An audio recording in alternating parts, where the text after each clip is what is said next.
आपकी एकादशी का व्रत हो उस दिन प्रयास करिएगा कि अपने हाथ से किसी भी वृक्ष की कोई पत्ती टूटे ना। अपने हाथ से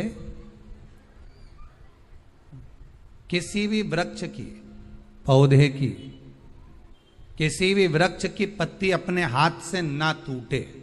बहुत ध्यान दीजिएगा महाराज। एकादशी का ये दूसरा नियम है कि अपने हाथ से किसी पौधे की, किसी वृक्ष की, किसी डाली की कोई पत्ती टूटे ना, कोई पत्ती ना टूटे, इसका प्रयास करिए।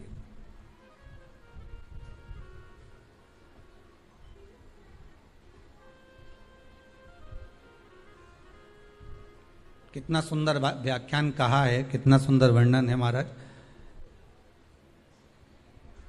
कि मात्र एकादशी का व्रत कर लेने पर, मात्र एकादशी का व्रत कर लेने पर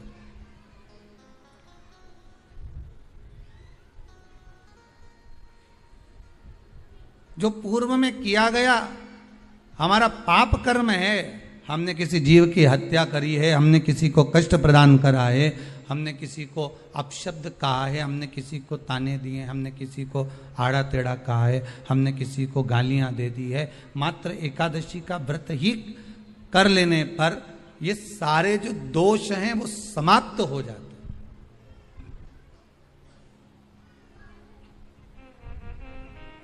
सारे दोष हमारे समाप्ति पर आ जाते हैं।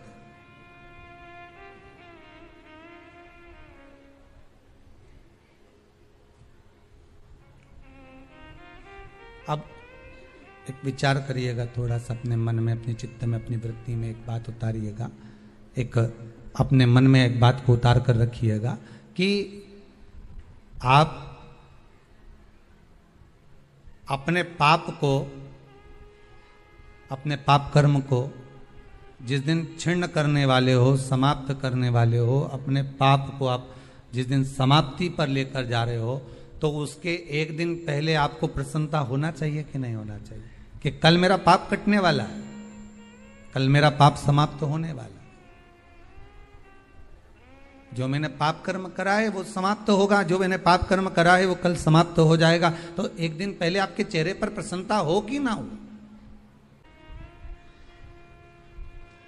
और चेहरे पर वो प्रसन्नता आपके आना चाहिए कि कल मेरा एकादशी का व्रत है, आज दशमी है, कल एकादशी का व्रत है, तो कल मेरी जब एकादशी का व्रत रहेगा तो मेरा ना जाने कितना कितना पाप, कितना कितना असत्य, कितना कितना झूठ, कितना कितना प्रपंच वो समाप्त हो जाएगा। इसमें मुझे प्रसन्नता हो, इसमें मुझे आनंदता हो।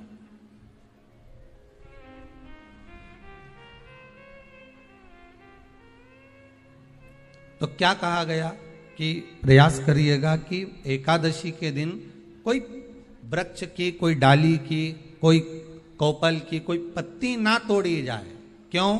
तो कहा अगर उस पत्ती को हम तोड़ देते हैं, वृक्ष की पत्ती को या क्यारे में लगी हुई कोई डाली की पत्ती को हम तोड़ देते हैं तो एकादशी का पुण्य फल प्राप्त नहीं होता, एकादशी का कोई फल हमारे खाते में नहीं जाता, पुण्य फल प्राप्त। अब फिर भले तुम चाहे तुमने मोरधन खाया हो, चाहे तुमने फिर चिप्स खाई हो, चाहे तुमने फिर व्रत का कितना ही सामान खा गए हो और तुमने सोचा कि आज मेरी एकादशी है, तो फिर उसका कोई फल प्राप्त नहीं है, उसका कोई सुख प्राप्त नहीं है आपको, फिर उसका कोई आनंद प्राप्त नहीं है आपको, फिर उसमें कोई आनंद की अनुभूति आपको नहीं मिल रही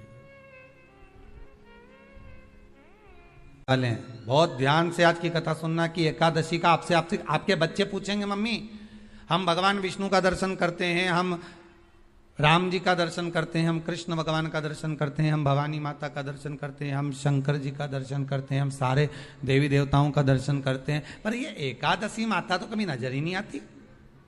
पूछेंगे कि नहीं पूछेंगे कि तुम जिस एकादशी का व्रत करते हो इनका जन्म कहां से हुआ, कहां जन्मी थी?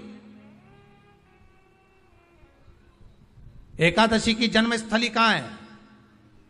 भाई भगवान कृष्ण की जन्मस्थली तो मथुरा है, श्री राम जी महाराज की जन्मस्थली बोल दो जम के अयोध्या है।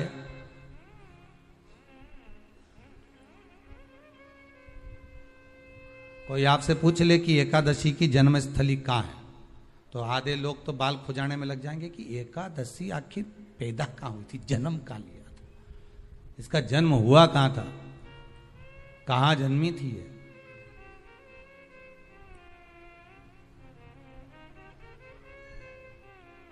इसका जन्म स्थल है कहाँ। और अगर मान लो जन्म स्थल एकादशी का है,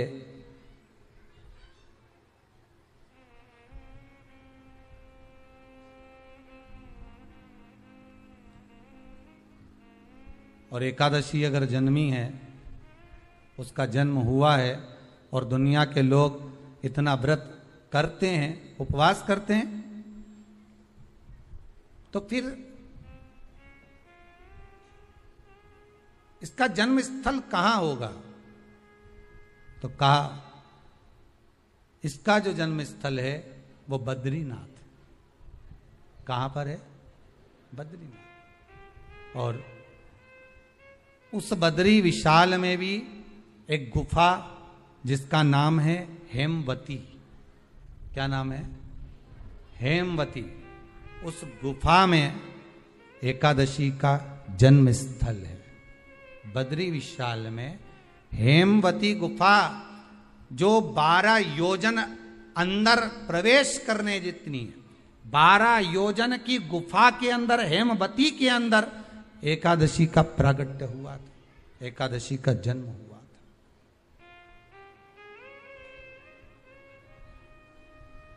अब तो बता सकते हो ना कि कोई पूछे कि राम जी का जन्म अयोध्या में हुआ, भगवान कृष्ण का जन्म मथुरा में हुआ, और कोई पूछ ले आपका जन्म कहाँ हुआ था, अपन कह सकते ना सीहोर में हुआ हमारा। और आपसे कोई पूछे कहाँ हुए, तो कहीं इंदौर में हुए, कि देवास में हुए, कि भोपाल में हुए, कि मुंबई में हुए, कि पूना में हुए, आपका तो बता दोगे। पर बच्चे आपसे पूछ ले मम्मी तू इतनी एकादशी का व्रत करती है, एकादशी का तू व्रत करती है, और सबको करा देती है कि वल्लभ कुल की एकादशी करो, भले बकरी जैसे चरो पर एकादशी करो, और सबको एकादशी कराया। तो कोई पूछ ले कि एकादशी का जन्म कहां हुआ था, तो आप कह सकते हो कि बद्री विशाल में, हेमावती में, बद्री विशाल के हेमवती गुफा के अंदर, जो 12 योजन की गुफा है, उस गुफा में एकादशी का जन्म हुआ। कब हुआ?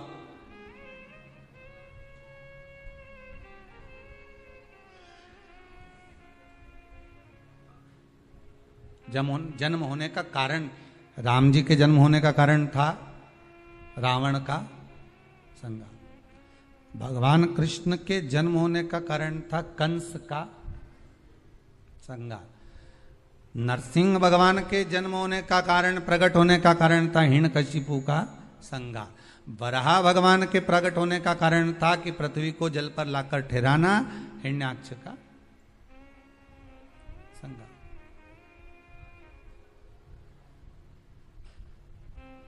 तो फिर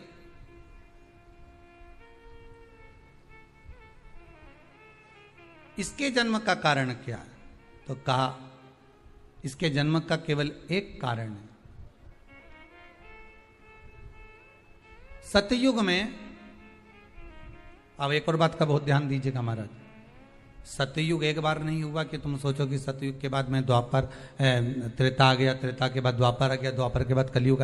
एक सतयुग नहीं है, एक त्रेता नहीं है, एक द्वापर नहीं है। ना जाने कितने कितने सतयुग निकल गए, ना जाने कितने कितने द्वापर, त्रेता, कलयुग, ना जाने कितने निकल गए।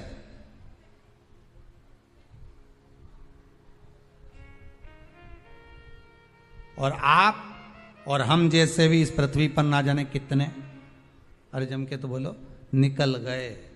पृथ्वी वहीं की वहीं है, जिस मकान में रहते हो वो मकान भी वहीं की वहीं है। बस कभी कभी एकदम प्लाट हो जाता है, फिर उस पर वापस बन जाता है, फिर क्लीन, फिर बन गया, फिर क्लीन, फिर बन गया। ना जाने कितने कितने कितने कितने जन्म हम ले चुके हैं, और हमारे भी आगे का जन्म कितने जन्म होते रहेंगे। जमीन वहीं की वहीं रह जाएगी और अपन चले जाए, बस वो जगह वहीं रह गई।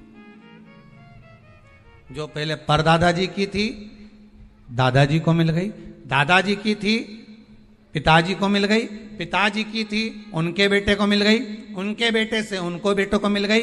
मिलते मिलते मिलते मिलते कब वो जमीन भी बिक गई समय की अवस्था में, फिर दूसरे की हो गई। और हम सोच कर रह गए कि ये हमारा है, हम इसके लिए लड़ाई करें, झगड़ा करें। हम केवल इस जमीन के लिए, जरा सी प्रॉपर्टी के लिए अदालत में खड़े, अपना समय बर्बाद कर दिए और जो पाना था वो छोड़ दिया।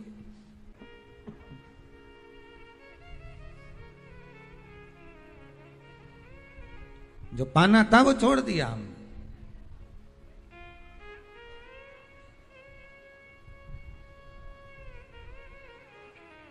असली रजिस्ट्री तो ये शिव महापुराण की कथा है, जिसमें बैठकर आप 3 घंटा भगवान की भक्ति को जो धारण कर रहे हो, 3 घंटा जो भगवान की कथा को आप श्रवण कर रहे हो, 3 घंटा जो भगवान की भक्ति में आप डूबे हुए हो, 3 घंटा जो भगवत स्मरण में आप लगे हुए हो, बस यही असली रजिस्ट्री है, यही वहां काम आने वाली है। इसके सिवाय कुछ काम नहीं आएगा। धन दौलत माल खजाना सब पड़ा की पड़ा रह जाना,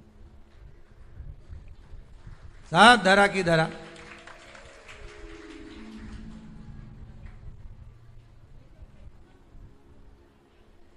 रह गया। वो एक लाइन आप लोग स्मरण करते होंगे, सज धज के जिस दिन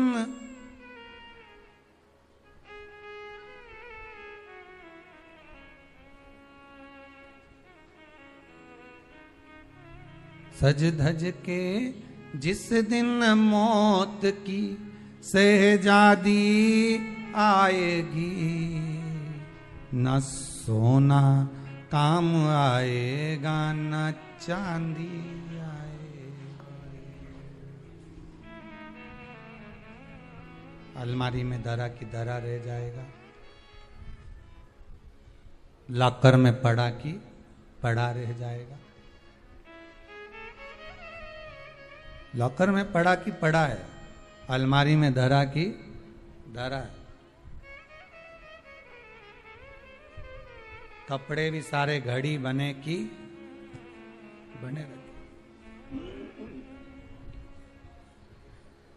कपड़े भी धरे की धरे रह गए और सब पड़ा रह गया। कि छोटा सा तू कितने बड़े अरमान हैं तेरे, मट्टी